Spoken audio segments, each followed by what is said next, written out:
Bien, estamos listas para poder continuar con nuestra enseñanza acerca de los profetas, ¿sí?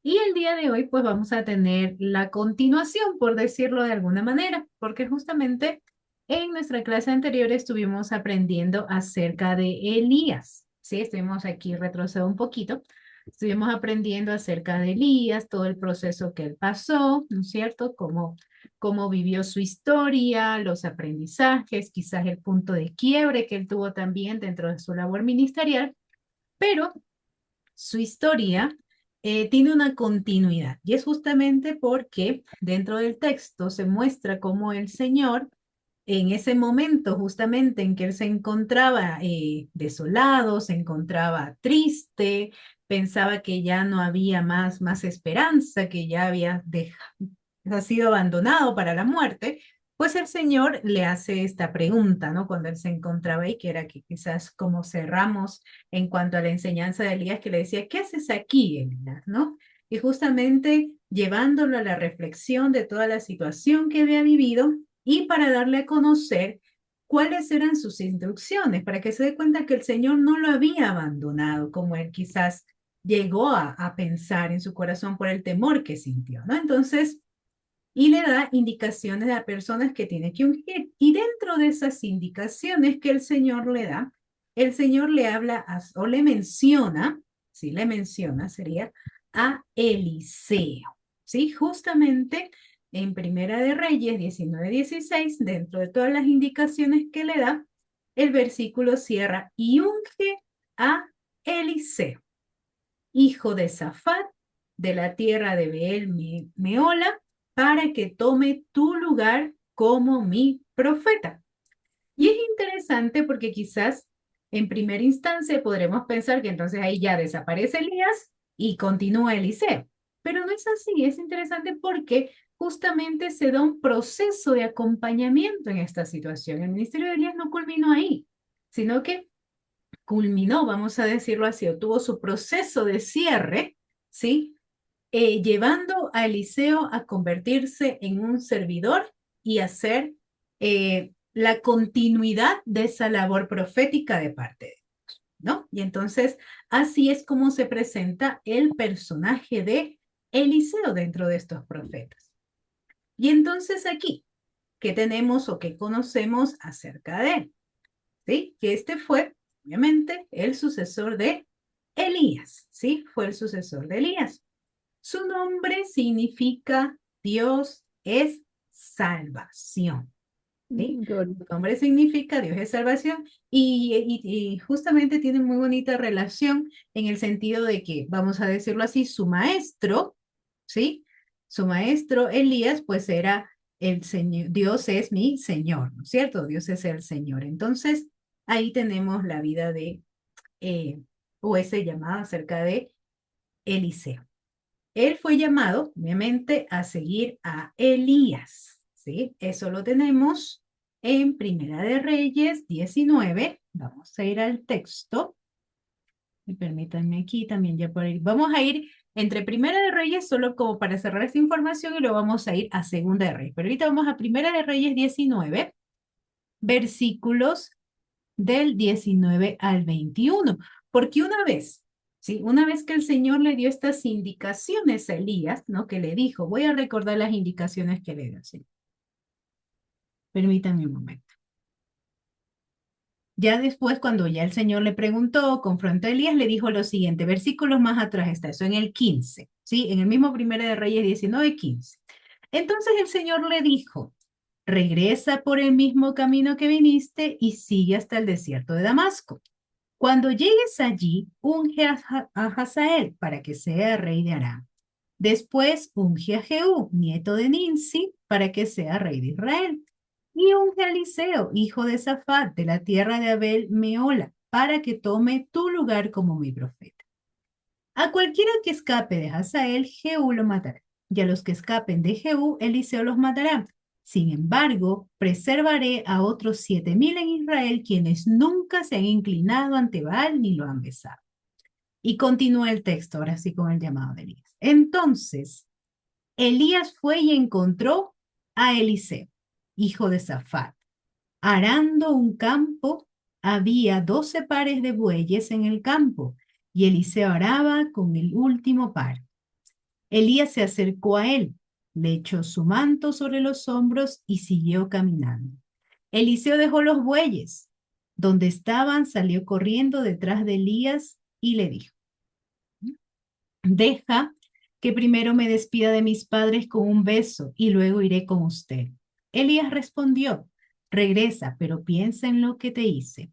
Entonces, Eliseo regresó a donde estaban sus bueyes y los mató. Con la madera del arado hizo una fogata para asar la carne. Repartió la carne asada entre la gente del pueblo y todos comieron. Después se fue con Elías como su ayudante, o también otras versiones dicen como su siervo, ¿sí? La versión que les estoy leyendo es la NTV, ¿no? Y Elías luego, y justamente como les decía, aquí hay un enlace porque ellos compartieron un tiempo. Luego de que Elías fue llevado al cielo, que dice el texto que fue llevado en un torbellino, que no lo vamos a ver, ¿sí? Fue cuando comenzó, ya se vamos a decir así, este ministerio personal o independiente de Eliseo como tal, ¿sí? Y también en razón a justamente esa continuidad de este legado, por decirlo así, de Elías en Eliseo, de este profetismo, fue que se dio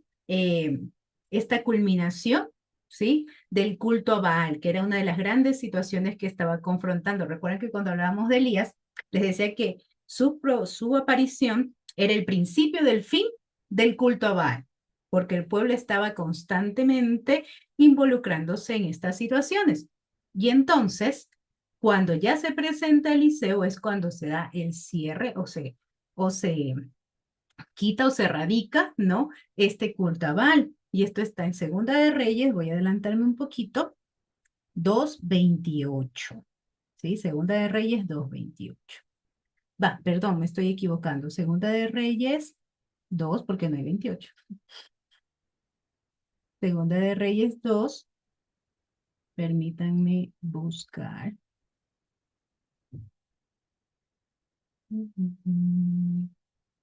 Acá.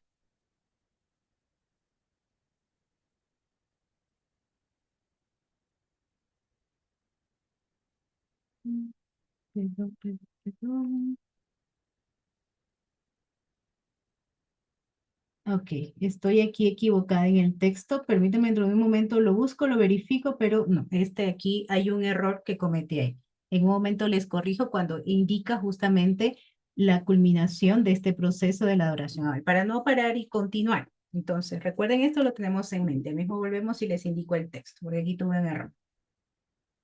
Entonces, hay algo interesante con la situación de Eliseo y su proceso, ¿sí? Porque él vivió cosas muy características, vamos a decirlo así. Obviamente todo personaje lo ha tenido, ¿no?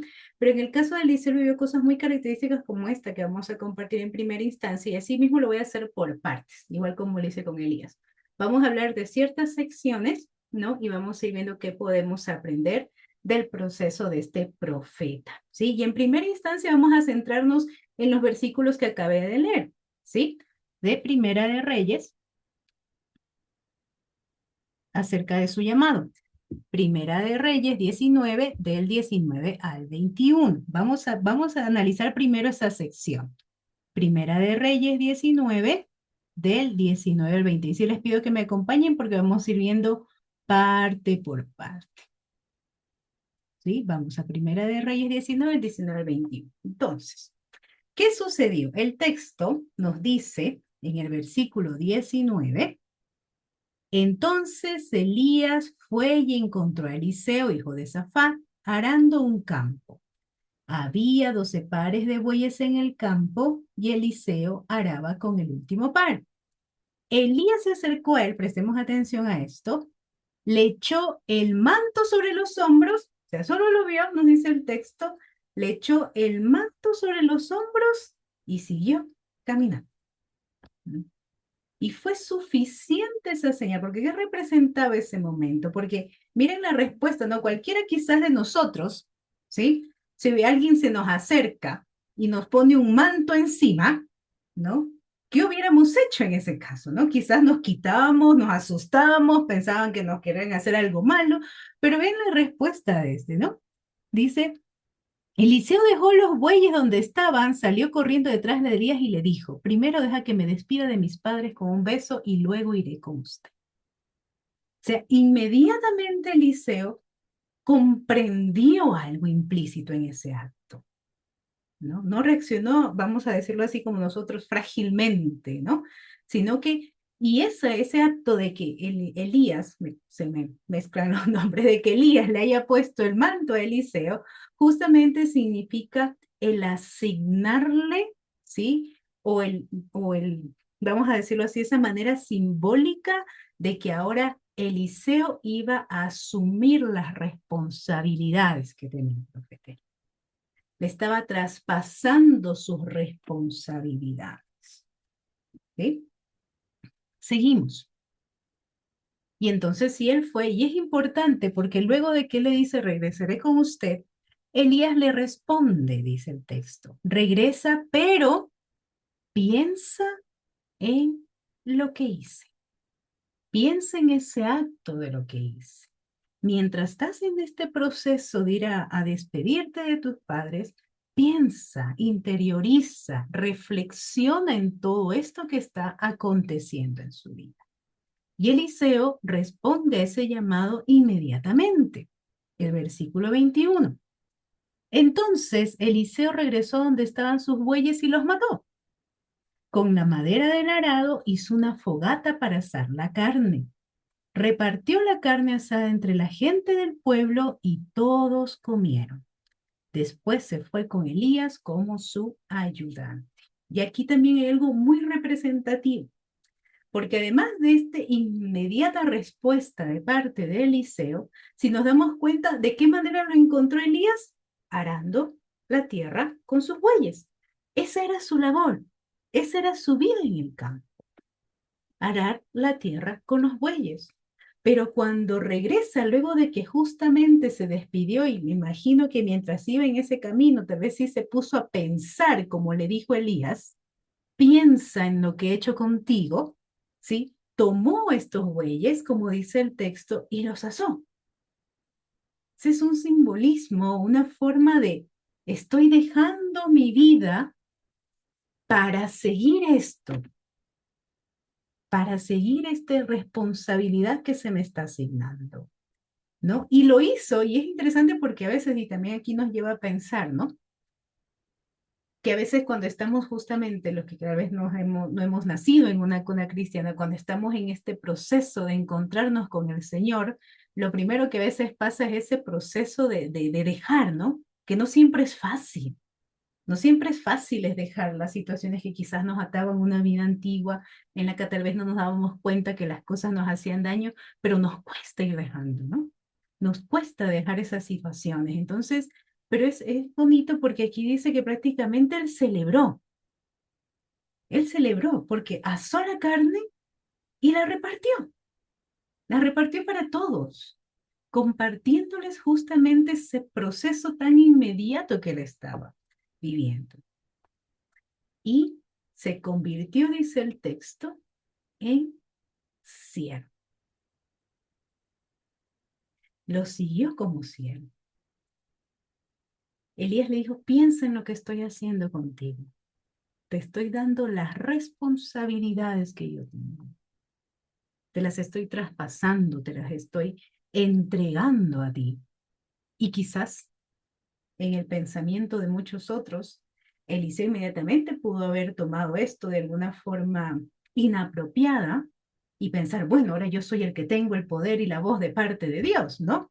Me merezco todos los reconocimientos por ello, pero no. El texto dice que se convirtió en su siervo. Entonces, apenas en el inicio de este personaje, ya nos presenta muchas cosas significativas en su proceso. Cómo fue el impacto de que este Elías se presentara ante él y le colocara su manto. Y tengamos en cuenta el manto, porque es muy interesante cómo se sigue haciendo presente este simbolismo, ¿sí? Y solo en esto, ¿qué podríamos aprender entonces? Y es interesante porque hay ocasiones en que quizás el texto nos muestra cómo se da toda una situación a veces de discurso, de alguna cosa para reconocer a estos nuevos profetas. Pero en este caso se coloca el manto. Y es que también a veces el llamado de Dios se da así, ¿sí? Se da por medio de actos, se da por medio de circunstancias, o se da por medio de personas o de ciertos momentos. No siempre debemos esperar un llamado espectacular, rimbombante, ¿no? Que venga alguien y nos diga por micrófonos, el Señor, no, que a veces así, a través de cosas que tal vez son tan fuera de lo común, a través de cosas que nos pueden llamar la atención o impactarnos inmediatamente, el llamado de Dios también se da de esa manera, ¿sí? Y nos aparta para su propósito. Y este sentido de que Eliseo pida despedirse de sus padres, ¿sí? No era justamente porque, bueno, voy a caminar a ver qué pienso, qué hago, no, sino para afirmar públicamente la decisión que él estaba tomando. No era algo que él estaba ocultando o cómo la gente va a decir o qué van a pensar ahora que estoy haciendo, qué fue. Y se despidió de sus padres. Era su forma de aceptar toda esta decisión que estaba tomando en obediencia a Dios. ¿Sí? Y esa respuesta inmediata, ¿no? Y lo que les mencionaba, justamente él mata a sus bueyes, reparte la carne y su renuncia se convierte en bendición para otros. Porque quizás a la gente que estaba ahí arando el campo junto con él, tal vez no iban a comer carne basada ese día, ¿no? Y entonces se convirtió esta transformación de su existencia, porque estaba prácticamente Eliseo pasando por una transformación de su existencia, se convirtió en una bendición para otros, ¿no? Y aquí podemos ver que también nuestra obediencia a Dios no solo es algo que nos transforma internamente, sino que también es con ese sentido de que podamos impactar y bendecir a otros, ¿no? Que esa transformación que tenemos, en este caso también lo tenemos día a día, seamos transformándonos día a día, justamente sea con esa, vamos a decirlo así, esa secuencia o esa consecuencia de impactar a los demás, de bendecir a la comunidad. Y como les recargaba, antes de tener este título de profeta, ¿no? Eliseo se convierte en un servidor de Elías. Y es que justamente, y creo que aunque sea algo que tal vez lo leemos constantemente, sea algo que nos repiten constantemente, debe quedarse grabado, como dice el texto, en la tabla de nuestro corazón, que el liderazgo del reino de Dios comienza sirviendo, ¿no? Y el Señor lo dejó muy claro. Yo les enseño a lavar los pies. Los primeros serán los últimos. No busquen los primeros puestos, ¿no? Entonces, ese liderazgo del reino de Dios se da así en el servicio, no buscando el reconocimiento, ¿no? Sino que justamente ese servicio en amor y por amor a Dios tendrá su recompensa en su momento. El Señor sabrá favorecernos, ¿no? Obviamente tampoco solo lo vamos pensando en eso, sino que fluya de nosotros, que salga de esa entrega inmediata como lo hizo Eliseo cuando pudo identificar que era Dios quien me estaba llamando. Entonces, este personaje de entrada ya nos deja significativas enseñanzas, pero continúa, hay el inicio de su ministerio, ¿sí? Hay el inicio del ministerio de Eliseo. Y aquí sí vamos a ir a Segunda de Reyes, ¿sí? Segunda de Reyes 2. Vamos desde el versículo 1, ¿ya? Segunda de Reyes 2, versículo 1. Y aquí viene una situación interesante, porque aquí vamos a encontrar un relato de justamente ese último momento que Eliseo y Elías compartieron, ¿sí? Y cómo se da esta situación. Porque previo a que se dé a que Elías sea arrebatado, surge una situación bastante interesante entre estos dos personajes y muestra cómo cómo Eliseo parecía amar a Elías como su padre, porque constantemente Elías le decía a Eliseo que se quedara, que ya que se quedara ahí en un lugar tranquilito, esperándolo, ¿no? Pero Elías cada vez le respondía que no lo iba a hacer. Aunque se lo pedía, él se negaba a hacerlo. ¿sí? Y vamos a ver. Segunda de Reyes 2, ¿sí? Aquí yo sé que Nelicita siempre está ahí atenta con su Biblia. ¿Nos puede leer Segunda de Reyes 2, Nelicita? El versículo 1 al 2, ¿qué nos dice? Ahí su micrófono está cerrado, Nelicita. Por favor. Dice, aconteció que cuando quiso Jehová alzar a Elías en un torbellino al cielo, Elías venía con Eliseo de Gilgal. Y dijo Elías a Eliseo, quédate ahora aquí, porque Jehová me ha enviado a Betel. Y Eliseo dijo, vive Jehová y viva tu alma, que no te dejaré. Descendieron pues a Belel. Ujú. Entonces, y miren, y es interesante porque sigue, no fue solo una vez que Elías le dijo, quédate aquí, ¿no? Y que recibió esa respuesta. Voy a continuar, Yulín. El grupo de profetas de Betel se acercó a Eliseo para preguntar, ¿no? ¿Sabías que hoy el Señor se llevará a tu amo? Claro que lo sé, contestó Eliseo, pero no digan nada, ¿no? Entonces Elías le dijo a Eliseo nuevamente, quédate aquí, porque el Señor me dijo que fuera a Jericó. Pero Eliseo le respondió de nuevo, tan cierto que el Señor vive y que tú vives, nunca te dejaré. Así que continuaron juntos a Jericó. Y pasó una tercera vez. Después, el grupo de profetas de Jericó se acercó a Eliseo para preguntarle, seguimos en los versículos 5 en adelante, ¿sabías que hoy el Señor se llevará a tu amo? Claro que lo sé, contestó Eliseo, pero no digan nada. Entonces Elías le dijo a Eliseo, quédate aquí, porque el Señor me dijo que fuera al río Jordán. Pero una vez más Eliseo respondió, tan cierto que el Señor vive y que tú vives, nunca te dejaré.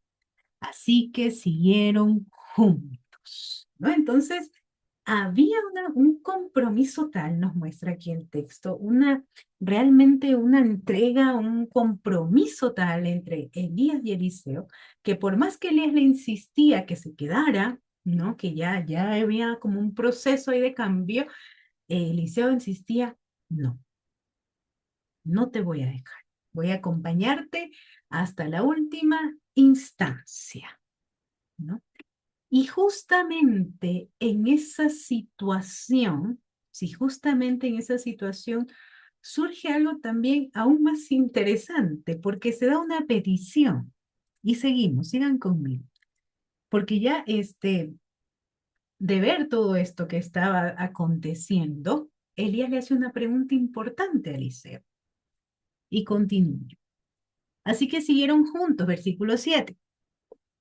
50 hombres del grupo de profetas también fueron y observaron de lejos cuando Elías y Eliseo se detuvieron junto al río Jordán. Luego Elías dobló su manto, imagínense, aquí tenemos otra vez el manto, presten atención al manto, y con él golpeó el agua. El río se dividió en dos y ambos cruzaron sobre tierra seca. Ya esto nos recuerda un acontecimiento, ¿no? Pero continuamos. Cuando llegaron al otro lado, Elías le dijo a Eliseo, aquí bien, dime qué puedo hacer por ti antes de ser llevado. Y Eliseo respondió, te pido que me permitas heredar una doble porción de tu espíritu, ¿no? Y aquí la NTV tiene un particular que dice, y que llegue a ser tu sucesor. ¿Sí?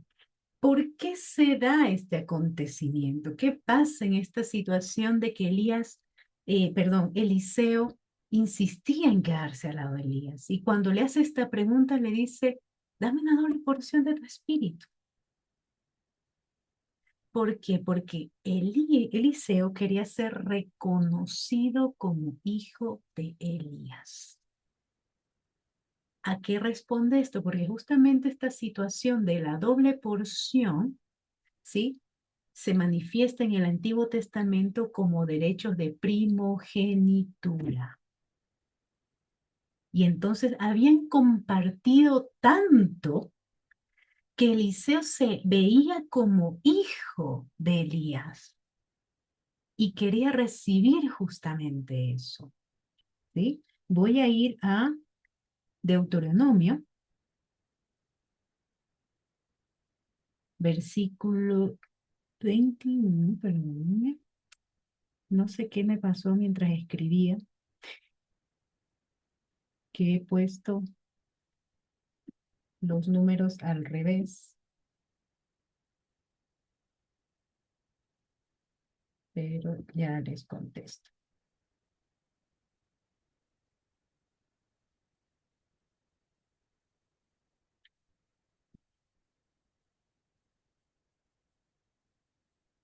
Sí, 21:17. Vamos, sí, estoy en lo correcto. Deuteronomio 21:17. Pensé que lo había escrito mal.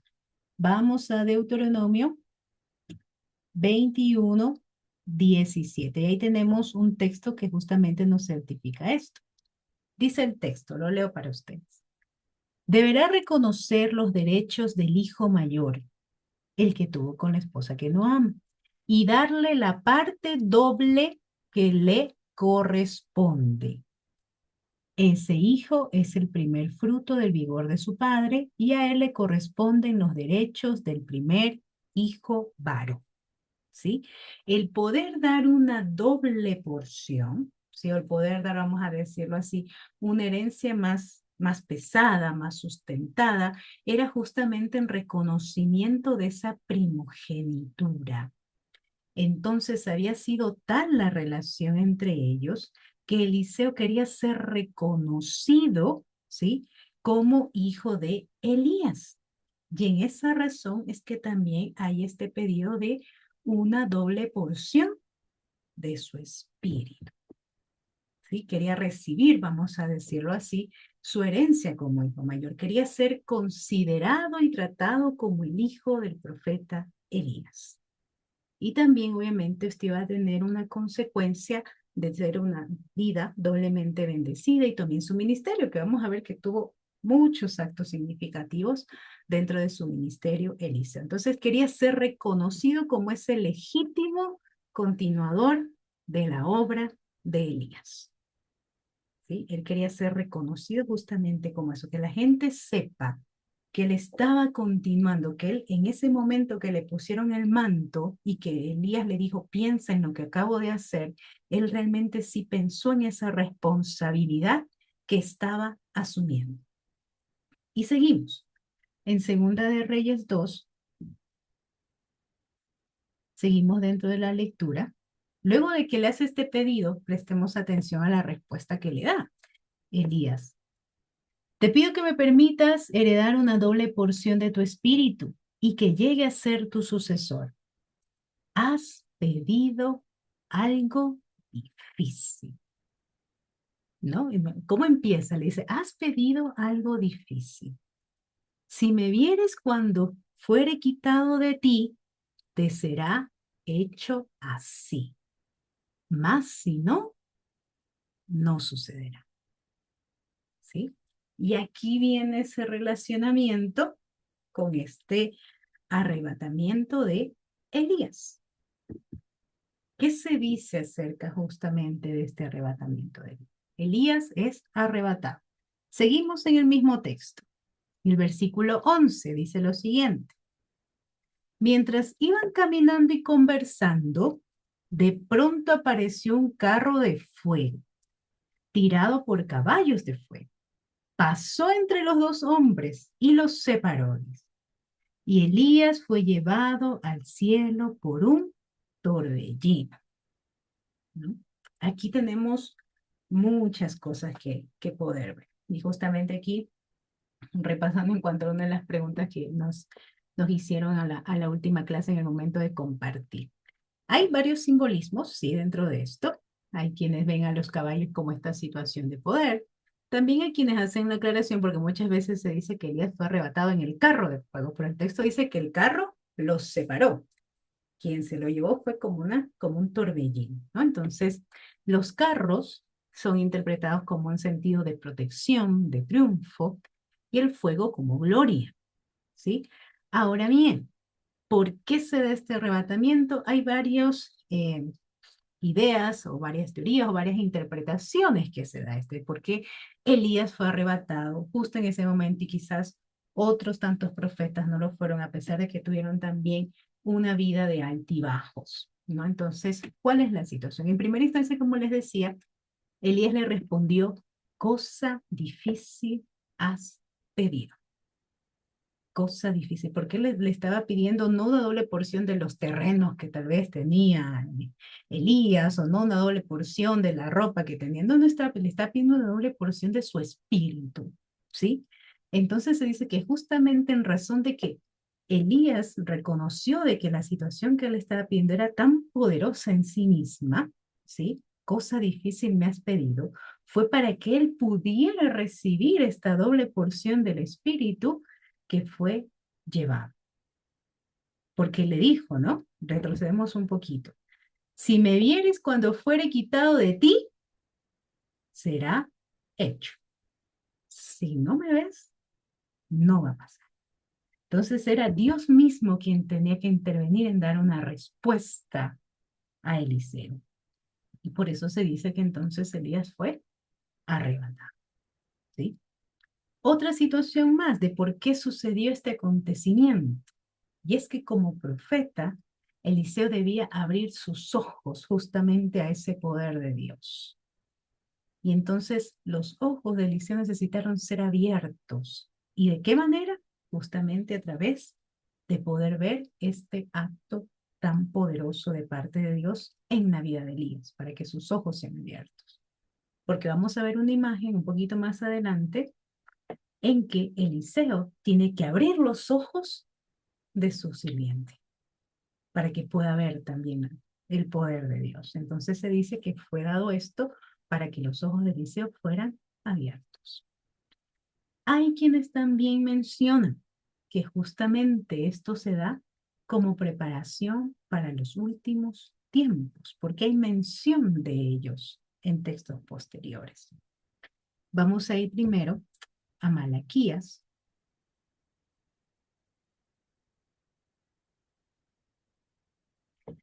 Vamos a ir a Malaquías 4,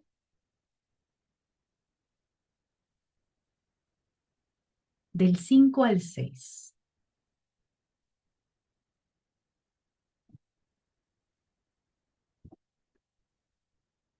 Miren, les envío al profeta Elías antes de que llegue el gran y terrible día del Señor, dice Malaquías. Y esto lo relacionan fuertemente con las palabras dichas por Jesús. Y aquí quizás no vamos a hablar en este momento de Juan el Bautista, pero hay una fuerte relación en que Juan el Bautista sí es reconocido como ese Elías. ¿Sí? Y por eso hacen esta relación entre los textos. Y esto dicho por Jesús está en Mateo. Vamos a ir, tengan en mente lo que dijo Malaquías aquí. Vamos a ir a Mateo 17, del 10 al 13. Luego los discípulos le preguntaron, ¿por qué los maestros de la ley religiosa insisten en que Elías debe regresar antes de que venga el Mesías? ¿No? Jesús les contestó, es cierto que Elías viene primero a fin de dejar todo preparado, pero les digo, Elías ya vino, pero no fue reconocido, y ellos prefirieron maltratarlo. De la misma manera, también harán sufrir al Hijo del Hombre. Entonces los discípulos se dieron cuenta que hablaba de Juan el Bautista. ¿Sí? Entonces hacen una relación y justamente que fue este arrebatamiento para que se pueda dar esta continuidad, vamos a decirlo así, en cuanto a esa preparación del camino para el Mesías, que luego recayó sobre Juan el Bautista. Y en su momento también vamos a tocar el personaje de Juan el Bautista dentro de esto, porque tiene este significado tan profundo. Como también, ¿por qué fue eh, Elías arrebatado de esta manera? Se dice que responde a la literatura apocalíptica, ¿sí? Que dentro de esta línea, de estas interpretaciones o de este tipo de redacción dentro de la literatura apocalíptica, pues recaía sobre la figura de Elías este cumplimiento de las profecías, para de alguna manera cerrar de alguna forma ese ciclo, ¿sí? Que se daba hasta Elías y obviamente luego continúa con Eliseo. Entonces se dice que en respuesta de este tipo de escritura, ¿sí? De este tipo de línea interpretativa, pues se presenta sobre la figura de Elías este arrebatamiento para que se dé ese cumplimiento de las profecías o de ese ciclo dentro de estos profetas. ¿Sí? Entonces, aquí tenemos todas estas perspectivas en cuanto al por qué, ¿sí? Elías fue arrebatado, ¿no? Y cómo esto da la continuidad de el proceso profético de Eliseo. ¿Sí? Entonces, aquí por eso tenemos la situación del arrebatamiento de Elías. Me parece importante poder hablar un poquito más acerca de esto. ¿Y qué sucede nuevamente? Volvamos. Segunda de Reyes 2, volvamos a nuestro texto original. Bueno, no original, el texto que estábamos analizando, y continuemos. Nos quedamos hasta el versículo 11, Segunda de Reyes 2, 11, que ahí ya nos dice y que Eliseo fue llevado en el torbellino. Entonces, 12. Eliseo lo vio, ¿sí? Pues pudo ver esta situación y exclamó, Padre mío, veo los carros de Israel con sus conductores. Mientras desaparecían de su vista, rasgó su ropa en señal de angustia. Y continúa. Entonces Eliseo tomó el manto, si vemos aquí, continúa esa asignación de responsabilidades. Tomó el manto de Elías, el cual se había caído cuando fue llevado y regresó a la orilla del río Jordán. Y miren qué hizo. Seguimos al versículo 14. Golpeó el agua con el manto de Elías y exclamó, ¿dónde está el Señor Dios de Elías? Entonces el río se dividió en dos y Eliseo cruzó. ¿Sí? Entonces el río se dividió en dos y Eliseo. Justo antes de que se dé el arrebatamiento, Elías mismo tomó su manto, dice el texto, lo dobló y el agua, obviamente golpeó, y el agua se separó y les permitió cruzar en seco. Eliseo toma el manto, golpea el agua y le permite pasar en seco. En ese momento se menciona que hay justamente ya esa transición. Ya luego de haber sido preparado, de haber forjado una relación fuerte, de haber forjado un acompañamiento, de haberse mantenido dentro del servicio y todo lo que pudo haber aprendido durante ese tiempo, empieza ya el ministerio de Eliseo como tal. Aún reproduciendo hasta este acto de golpear el agua y de permitir el paso en seco como lo hizo su maestro en su momento. ¿No? Y el manto, ¿sí? Dejado a Eliseo fue justamente ese legado, ese indicador de que ahora él estaba ya asumiendo completamente el liderazgo, ¿no? Porque vemos que lo recibió en un momento, pero Elías continuaba acompañando. Pero ahora en ese momento ya era Eliseo como tal cumpliendo su ministerio. ¿Qué podemos aprender de todo esto? ¿Sí? Que el discipulado en primera instancia requiere perseverancia. Cada vez que Elías le decía a Eliseo, quédate aquí, Eliseo, ¿qué le respondería? ¿O qué le respondía? Que viviera Jehová, vive tu alma, que no te dejaré. El discipulado verdadero requiere compromiso. No solo sentir una simpatía por ser un discípulo. Un día sí, otro día no. Cuando me dices esto sí me siento bien, cuando me dices esto no me siento bien, sino que un verdadero compromiso, como podemos ver justamente en esta relación entre Elías y Eliseo. Segundo, no dejarse influenciar por las opiniones del otro. Mientras leíamos el relato, ¿sí? De este acontecimiento, veíamos que por los tramos del camino, a Eliseo se le presentaban los otros profetas de los alrededores y le decían, ya sabes que el Señor que Dios se va a llevar a tu Señor, que Dios se va a llevar a tu maestro. Y Eliseo les respondía, sé, pero ustedes callen, no lo sé.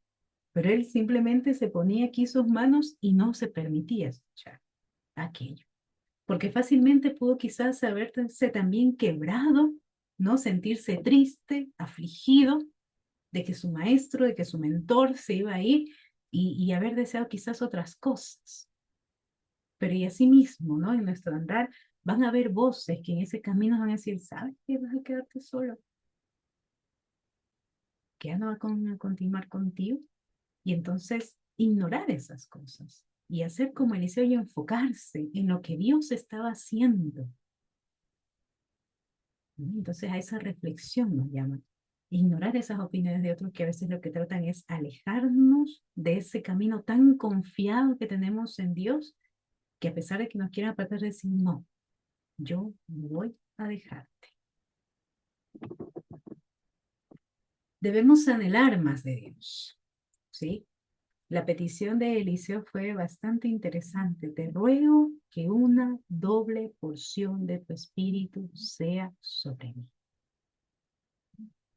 Querer ser realmente, como les digo, esta petición de parte de Eliseo era en ese sentido de sentirse hijo de Elías. Y cuánto más nosotros, y es bastante interesante porque ya nosotros en el texto ya nos dice que somos hijos, ya nos dice que somos coherederos del reino de Dios, pero a veces no lo asimilamos como tal, no nos comportamos como hijos de Dios. Oye, entonces que es algo genuino, ya no lo tenemos que quizás pedir, por decirlo de alguna manera, lo tenemos, ahora debemos abrazar esa herencia que tenemos y comportarnos como tales. Porque Eliseo son muchas situaciones que vamos a ver más adelante, justamente representando ese llamado que había tenido de parte de Dios y esas enseñanzas que en su momento recibió de parte de su maestro. Y también nos enseña esa responsabilidad que cada uno tenemos para preparar a otros. Elías le dejó su manto a Eliseo y Eliseo supo qué hacer con el manto. Continuó su camino con el manto. Y también debemos ser conscientes de que además que nosotros somos discípulos, de que también tenemos de quien estamos aprendiendo, de que también tenemos a alguien al quien seguimos, le decimos, no voy a dejarte, ¿sí? También hemos sido llamados a discipular. También hemos sido llamados a acompañar a otros dentro de su proceso, de que puedan tener ese anhelo ferviente de tener una doble porción, no de nuestro espíritu, sino del espíritu del Dios que los ha llamado. Entonces tenemos responsabilidad también dentro de esto, de ser discípulos y de hacer discípulos. Que el legado no quede, no muera, por decirlo de alguna manera, con nosotros, no, que por el contrario continúe. Que haya más personas dispuestas a hacer todo por esa construcción del reino de Dios. Y entonces aquí aprendemos varias cosas de este personaje. Y ahora sí, luego de todo este acontecimiento, ¿no? Es cuando el texto nos presenta varias acciones en cuanto a la vida ministerial, ¿sí? De Eliseo. Y entonces aquí les pido que ustedes me acompañen con sus vidas. Vamos a seguir en Segunda de Reyes 2. Vamos a ir al versículo 19. ¿Y aquí qué sucede? Aquí hay un acontecimiento en la que Eliseo sana las aguas. Y es interesante porque las sana con sal. Segunda de Reyes 2, 19 al 21. Cierto día, los líderes de la ciudad de Jericó fueron a visitar a Eliseo. Tenemos un problema, señor, le dijeron. Como puedes ver, esta ciudad está situada en un entorno agradable, pero el agua es mala y la tierra no produce. Eliseo le dijo, tráiganme un recipiente nuevo y pónganle sal. Así que se lo llevaron. Y Eliseo fue hasta el manantial que se suministraba el agua a la ciudad, le echó la sal y dijo, esto dice el Señor, yo he purificado el agua, ya no causará muerte ni esterilidad. Continúa hasta el 22. Desde entonces el agua quedó pura, tal como dijo Eliseo. ¿Sí? Un acontecimiento. Continuamos. Y aquí hay otro texto. Y quizás también este suele ser un texto controversial por lo fuerte que puede resultar leerlo. Y lo tenemos en Segunda de Reyes 2, del 23 al 25. Después, Eliseo salió de Jericó y subió a Betel. Mientras iba por el camino, unos muchachos de la ciudad comenzaron a burlarse y a reírse de él. Vete de aquí, viejo calvo, gritaban. Vete de aquí, viejo calvo. Eliseo se dio la vuelta, los miró y los maldijo en el nombre del Señor. Entonces 2 osos salieron del bosque y atacaron a 42 de ellos. Ahí termina, porque ya luego dice que Eliseo se fue al Monte Carmelo, ¿no? Entonces, ¿por qué causa esta situación o por qué causa a veces cierto mal sabor cuando leen este texto? Hay traducciones donde o lo han interpretado como que son niños, ¿sí? Pero el texto en sí mismo, en su término original, se refiere a jóvenes. Incluso dicen que son jóvenes adultos. Y también dicen que no eran unos pocos, porque por lo que dice el texto, estos osos, cuando accionaron, atacaron a 42 de ellos. Entonces asimilan, quienes leen este texto, que puede haber sido un número mayor, ¿sí? O sea, una pequeña multitud, vamos a decirlo así, la que estaba ahí. Y no era, y como les digo, eran jóvenes, no niños ni muchachos, eran jóvenes. Entonces, ¿por qué se da esta reacción tan fuerte? Dentro de quizás el consenso que se hace es que porque la ofensa era directamente hacia Dios, porque Eliseo era un profeta de parte de Dios. Entonces, el burlarse de él, la ofensa directamente estaba haciendo hacia Dios. Y por eso se da esta situación, ¿no? Esas son las interpretaciones que hacen en cuanto a este pasaje en particular. Seguimos en un acto más. Multiplicó el aceite de una viuda. Vamos a Segunda de Reyes 4. Vamos al capítulo 4, a los versículos del 1 al 7. Nos dice lo siguiente. Cierto día, la viuda de un miembro del grupo de profetas fue a ver a Eliseo y clamó, mi esposo, perdón, quien te servía, ha muerto, y tú sabes cuánto él temía al Señor. Pero ahora ha venido un acreedor y me amenaza con llevarse a mis hijos como esclavos. ¿Cómo puedo ayudarte? Preguntó Eliseo. Dime qué tienes en tu casa. No tengo nada, solo un frasco de aceite de oliva, contestó ella. Entonces Eliseo le dijo, pídeselo a tus amigos y vecinos que te presten todas las jarras vacías que puedan. Luego ve a tu casa con tus hijos y cierra la puerta. Vierte en las jarras el aceite de oliva que tienes en tu frasco y cuando se llene, ponlas a un lado. Entonces ella hizo lo que se le indicó. Sus hijos le traían las jarras y ella las llenaba una tras otra. Pronto todas las jarras estaban llenas hasta el borde. Tráeme otra jarra, le dijo a uno de sus hijos. Ya no hay más, le respondió. Al instante el aceite de oliva dejó de fluir. Cuando ella le contó al hombre de Dios lo que había sucedido, él le dijo, ahora vende el aceite de oliva, paga tus deudas, tú y tus hijos pueden vivir de lo que son. ¿No? Entonces, esta viuda estaba en una situación tan difícil. Su esposo, que había sido un profeta, había muerto, tenían sus hijos pequeños, los deudores estaban llegando, queriéndole quitar, incluso llevarse a sus hijos, que eran prácticamente lo único de su sustento. Y entonces, por medio de la palabra del profeta, se multiplicó el aceite para que pueda pagar su deuda y poder seguir manteniéndose junto a sus hijos. También ocurrió un hecho interesante, porque a una familia de una tsunamita, el texto nos relata que lo hospedó a él, ¿no? Entonces, de ver tanta hospitalidad de parte de ellos, dice el texto, aquí se los voy a resumir, Sí, dice el texto que él le pregunta a Gizi, a su siervo, le dice, ¿cómo podría yo recompensar todo esto que me están dando? ¿Cómo podría yo recompensar esta hospitalidad? Y Gizi le dice, no he visto a un hijo de la familia, no he visto que tengan algún descendiente. Y entonces Eliseo le dice, al siguiente año, ¿no? Luego de esto, tú vas a tener a tu hijo. Y así pasa. Esta mujer tiene un hijo, pero hay algo aún mayor dentro de esto.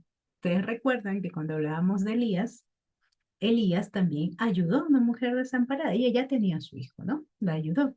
Pero ¿qué ocurrió?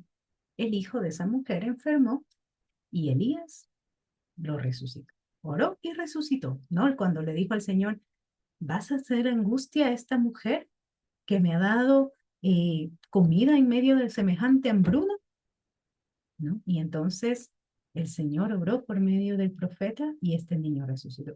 Y lo mismo ocurrió con Eliseo y esta mujer. Vamos a ir a esos versículos específicos. Segunda de Reyes 4:32. Vamos a ir hasta abajo, hasta el versículo 32.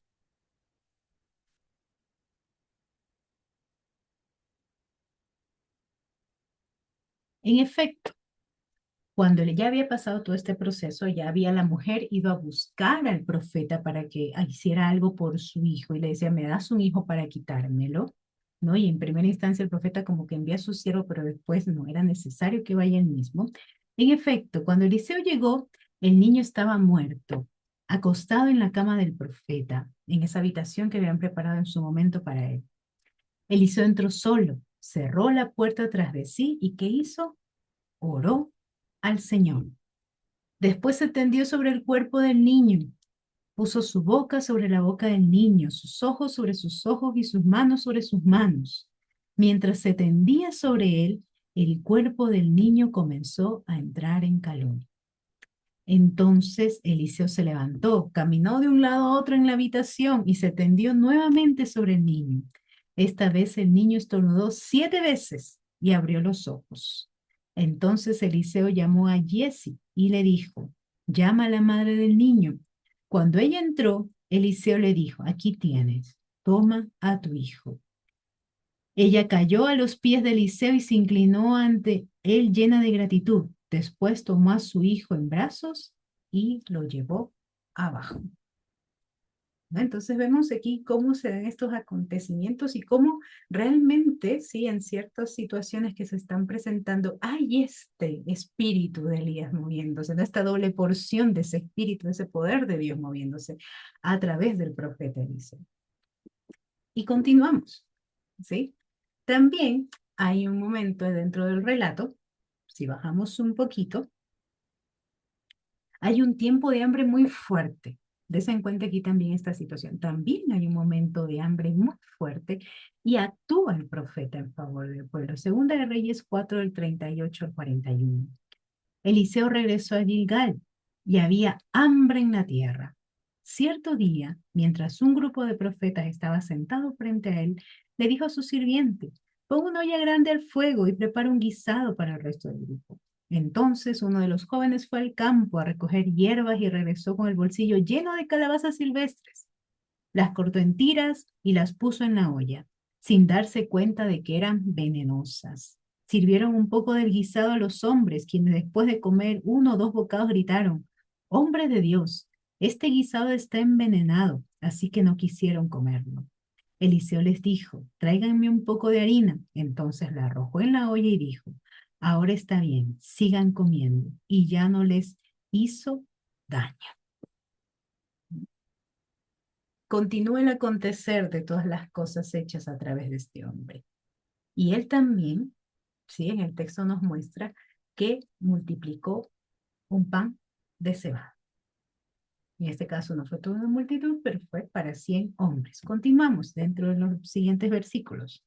Otro día, un hombre de Baal Salisa le trajo al hombre de Dios un saco de granos frescos y 20 panes de cebada que había preparado con el primer grano de la cosecha. Entonces Eliseo dijo, dáselo a la gente para que coma. ¿Qué? Exclamó el sirviente. ¿Alimentar a 100 personas solo con esto? Pero Eliseo reiteró, Désenlo a la gente para que coma, porque esto dice el Señor. Todos comerán y hasta habrá de sobra. Cuando se lo dijeron a la gente, hubo suficiente para todos y sobró, tal como el Señor había prometido. Y aquí ya nos trae a memoria también, ¿no? Ciertos eventos que nos ha mostrado también el Nuevo Testamento, ¿no? Entonces aquí hay varias situaciones muy significativas que relacionar en cuanto a esta continuidad del ministerio profético. También un hecho sobresaliente dentro de lo que hizo Eliseo está la sanación de Naamán. Todo el relato se encuentra en Segunda de Reyes 5, ¿no? Entonces se da que uno de estos principales del ejército sirio, que valga de paso mencionar, eran los enemigos, los que constantemente estaban oprimiendo al pueblo, era muy representativo, era muy respetado, pero tenía lepra, lo cual era algo no dejado por menos en aquellos tiempos. Entonces, por la recomendación de su criada, una niña, ¿sí? Le dice que busque la ayuda del profeta. Y es interesante porque en este relato Naamán, con todo su poderío, con todo lo que tenía, ¿no? Él pensaba que el profeta iba a ser así algo todo solemne para sanarlo, ¿no? Pero se estremece cuando el profeta lo envía a bañarse en un río que nadie quería hacerlo, ¿no? Y por medio de ese accionar, porque le tocó obedecer prácticamente lo que el profeta le estaba, obedecer a Dios, ¿no? Entonces, por medio de ese accionar, fue sanado. Naamán fue llevado a darse cuenta de que era necesario que desquebrajara en primera instancia ese orgullo que poseía, por supuesto, ¿no? Volverse, vamos a decirlo así, humilde en su corazón, para entonces poder recibir la sanidad que tanto anhelaba. También hay cosas muy quizás, bueno, obviamente no es algo sencillo, pero muy, si lo vemos así como algo que tal vez podríamos calificarlo de simple o sencillo, ¿no? Pero hizo que la cabeza de un hacha, un hombre había prestado un hacha, se le había aflojado la cabeza, cayó al fondo de un río y entonces hizo que flotara para que no hubiera consecuencias negativas para este hombre. Y también hay un hecho interesante en Eliseo en su encuentro con los sirios, justamente con estos que atacaban al pueblo. Y vamos a irnos a centrar en este texto. Eliseo y los sirios, vamos a Segunda de Reyes 6.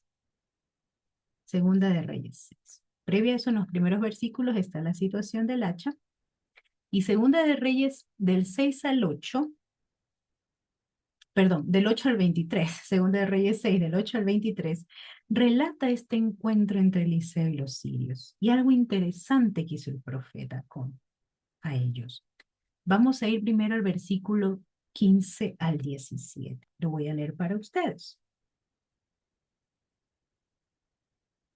Al día siguiente, ya luego que se da el encuentro, están en todas las conversaciones y demás, al día siguiente, cuando el sirviente del hombre de Dios se levantó temprano y salió, había tropas, caballos y carros de guerra por todos lados, es decir, lo habían sitiado, ¿no? Oh Señor, ¿qué vamos a hacer ahora? Gritó el joven a Eliseo. No tengas miedo, le dijo Eliseo. Hay más de nuestro lado que del lado de ellos. Entonces Eliseo oró, y aquí es lo que les decía. Recuerdan que a Eliseo fue necesario que abrieran sus ojos para que pudiera ver todo lo que estaba aconteciendo en ese momento con Elías. Entonces Eliseo oró, oh Señor, abre los ojos de este joven para que vea. Así que el Señor abrió los ojos del joven.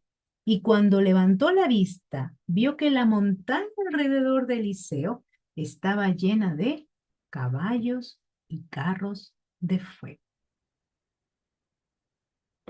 Seguimos. Vamos a avanzar hasta el 21 al 23. ¿Qué sucedió después? Cuando el rey de Israel los vio, porque dice que después de esto, entonces Eliseo hizo algo. Creo que mejor voy a leerles el texto para que no se pierda el hilo de toda la situación. Permítame, el 17. Seguimos, el 18. Cuando el ejército arameo avanzó hacia él, Eliseo rogó, oh Señor, haz que ellos queden ciegos. Entonces el Señor los hirió con ceguera tal como Eliseo había pedido. Luego Eliseo salió y les dijo, ustedes vinieron por el camino equivocado. Esta no es la ciudad correcta. Síganme y los llevaré a donde está el hombre que buscan. Y los guió a la ciudad de Samaria. Apenas entraron en Samaria, Eliseo pidió en oración, oh Señor, ahora ábreles los ojos para que vean. Entonces el Señor les abrió los ojos y se dieron cuenta que estaban en el centro de la ciudad de Samaria. Cuando el rey de Israel vio, gritó a Eliseo, los mato, padre mío, los mato. Pero miren qué aconteció. Versículo 22. Claro que no, contestó Eliseo. ¿Acaso matamos a los prisioneros de guerra? Dales de comer y de beber, y mándalos de regreso a casa con su amo. Entonces el rey hizo un gran banquete para ellos y luego los mandó de regreso a su amo. Después de ese incidente, los saqueadores arameos se mantuvieron lejos de la tierra de Israel. ¿Sí? Entonces imagínense lo magnífico del accionar de este hombre. Cómo pudo doblegar a su enemigo actuando de manera compasiva con ellos, ¿sí? Y retribuyendo de alguna forma a través de esta recompensa alimenticia y de cuidado que les dio, ¿sí? Que dejaran de seguir amedrentando al pueblo. Y es interesante porque en cuanto a Eliseo y su muerte, el texto dice en 2 Reyes 13:20, y murió Eliseo y lo sepultaron. Pero, ¿qué pasó? Vamos a ir a 2 Reyes 13.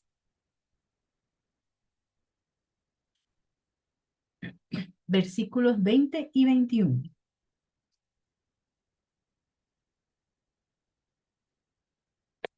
Después Eliseo murió y fue enterrado.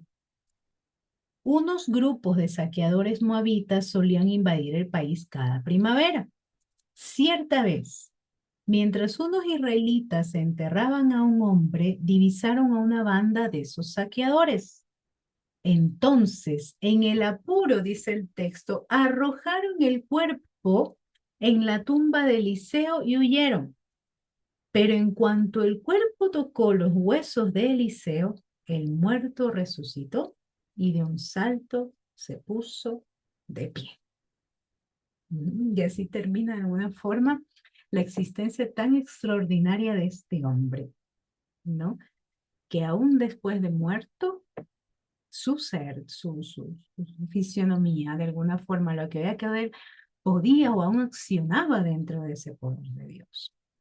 Y luego de hacer este recorrido así, bastante amplio en cuanto a todos esos acontecimientos en la vida ministerial de Eliseo, ¿qué podemos aprender? ¿Qué podemos aprender de todos estos actos o de todas estas situaciones? Y como les decía, prestemos atención justamente en este acto de Eliseo al purificar el agua con sal. Porque el Señor, en Mateo 5:13, justamente nos llama a ser sal.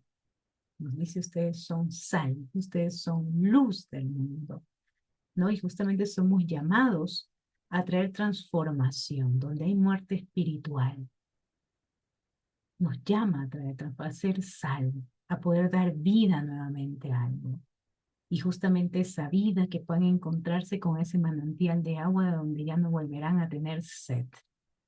Entonces aprendemos a hacer eso, que debemos llevar una vida que pueda transformar la muerte espiritual de los demás. ¿Qué más podemos aprender? Que hay provisión en tiempo de crisis. Siempre Dios actúa a favor de su pueblo.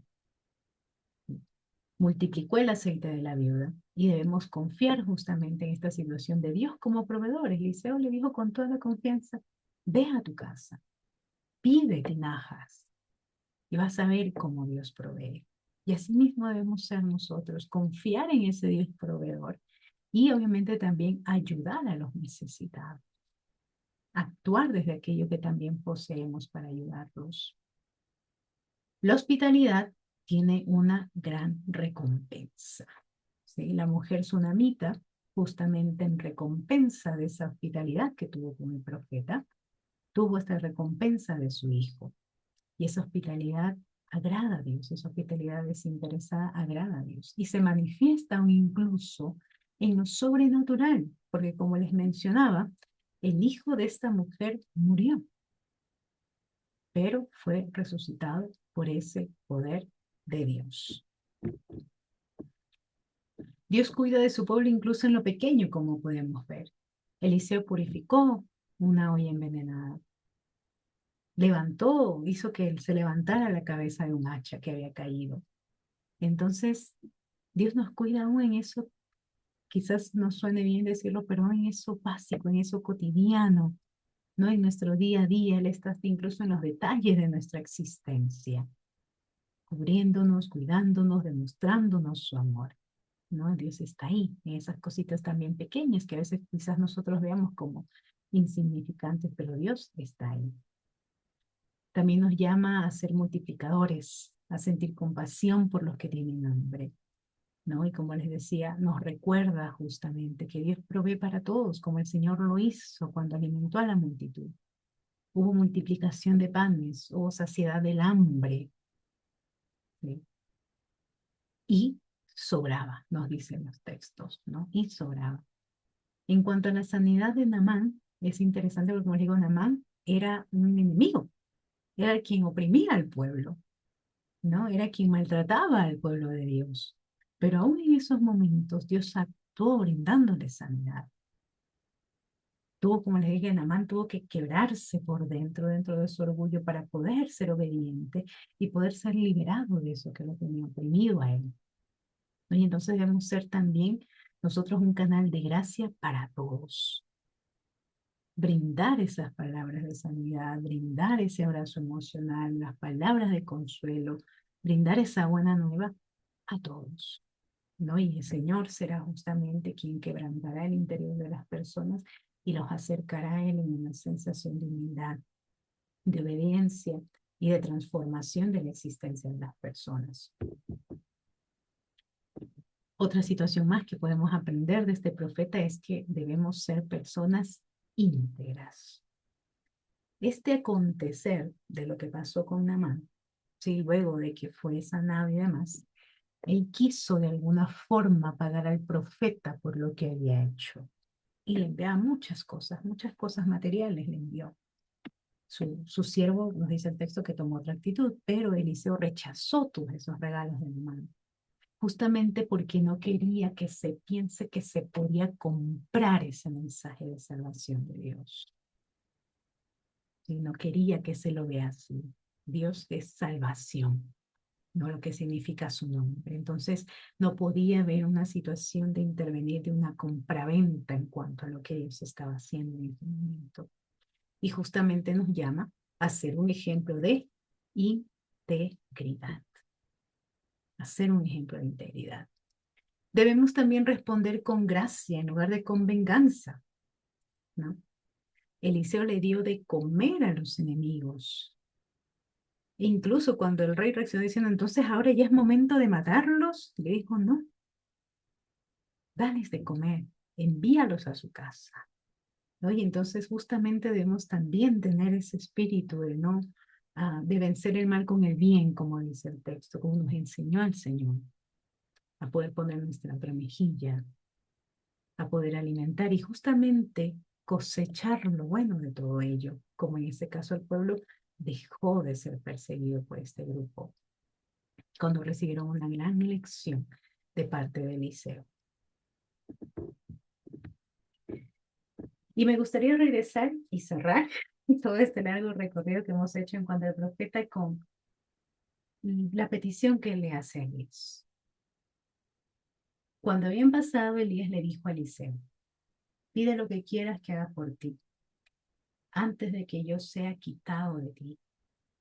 Y dijo Eliseo, te ruego que una doble porción de tu espíritu sea sobre mí. Y aquí es interesante pensar porque, como les digo, ya de Dios nos ha sido dado. Nos ha llamado sus hijos, nos ha llamado sus amigos, Nos ha dicho y ha dejado en su palabra que somos coherederos de todo lo que Él ha hecho. Pero y entonces, ¿qué le estamos pidiendo a veces a Dios en oración? Cuando Él nos dice, pídeme, pedid y se os dará, dice la palabra. Busca y vas a encontrar. Pero realmente estamos pidiendo algo que transforme nuestra existencia. Realmente estamos buscando ese espíritu de Dios en nuestra vida que nos lleve cada día a transformarnos, que nos lleve cada día a servir con excelencia. ¿O qué es lo que estamos pidiendo? En este tiempo que tenemos esa hermosa libertad de poder pedir directamente a Dios, ¿qué le estamos pidiendo? Realmente queremos vivir dentro de su espíritu, de poder ejercer justamente como Él espera, como sus hijos. O estamos pidiendo por esas sensaciones inmediatas, que son efímeras, que no dejarán quizás un legado, que no estamos dejando un manto, por decirlo de alguna manera, para alguien más. Entonces, de tantas cosas que quizás se podrían rescatar, me gustaría cerrar con esto. ¿Qué le estamos pidiendo a Dios? En ese momento Eliseo le dijo a ese representante que era de Dios, ese profeta, esa voz de Dios, te ruego una doble porción de tu espíritu. Y como les decía, fue Dios mismo quien le tuvo que responder porque Él era el que se lo podía dar. Y entonces ahora nosotros que tenemos esa libertad de pedirle directamente a Dios, ¿qué le estamos pidiendo? ¿En qué espíritu estamos queriendo vivir? Y es importante que cada día podamos vivir justamente esa doble porción de ese espíritu santo, de ese espíritu transformador, de ese espíritu que nos convence, de ese espíritu que nos hace darnos cuenta de las situaciones de nuestra existencia y nos lleva a actuar realmente como esos amigos, como esos hijos, como esos coherederos del reino de Dios. Y que podamos ser sal, que podamos transformar, que podamos en algún momento multiplicar, que podamos en algún momento hacer que el aceite no escasee en el hogar de alguien, que podamos en algún momento dar vida a través de nuestras acciones. Entonces es importante poder pensar en eso. ¿Qué estamos entonces ahora nosotros que tenemos esa libertad? ¿Qué estamos pidiéndole a Dios? ¿Qué estamos pidiéndole a Dios? Muy bien, voy a dejar de compartir, voy a poner pausa